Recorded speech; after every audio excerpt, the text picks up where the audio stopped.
Summary of heat transfers: convection, conduction, radiation. Alright, here on the front here is some demonstrations that we've done before. We've got some thermal tyres that we've used.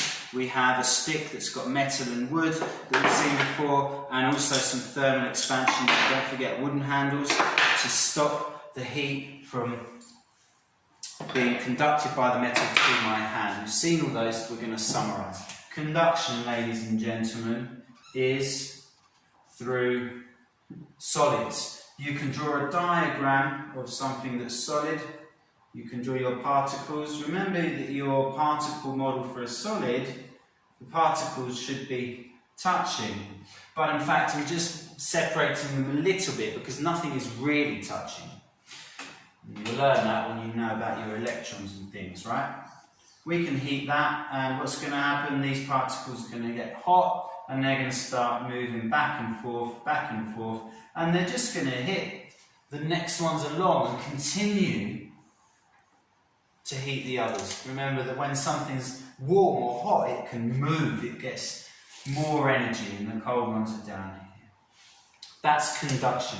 Conduction requires particles, as we've just seen. And when we talk about conduction, we talk about insulators, which are bad at conducting, and an example would be wood or plastic.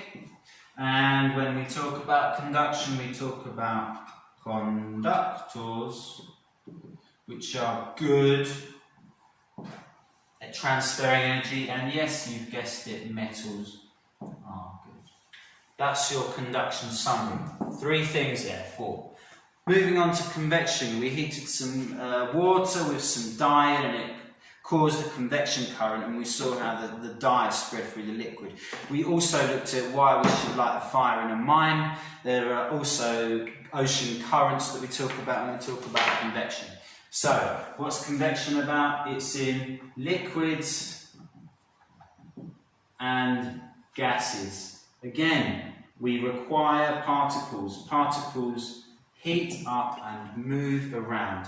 Now, in liquids and gases, when something's heated, it becomes less dense. It becomes lighter, which means that it rises.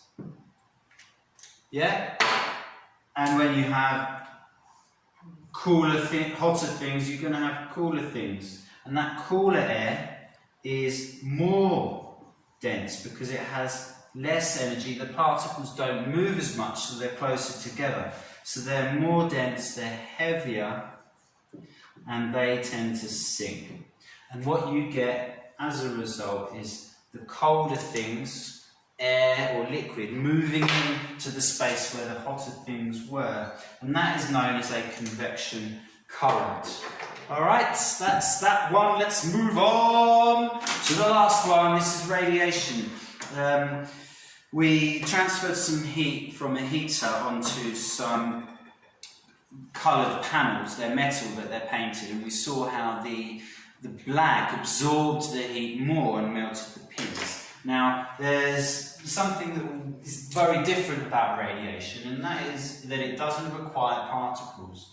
Radiation, you might have heard of infrared, is heat transfer through a wave.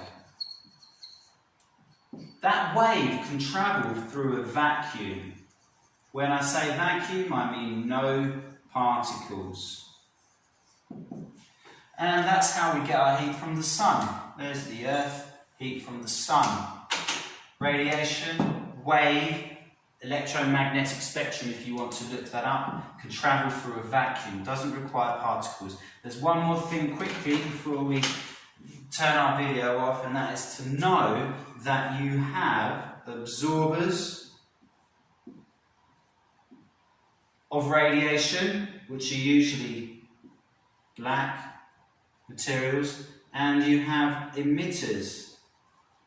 So you can take in radiation or give it out. And actually, a good absorber is also a good emitter. And white is terrible at soaking up radiation, it reflects it. Heat transfer.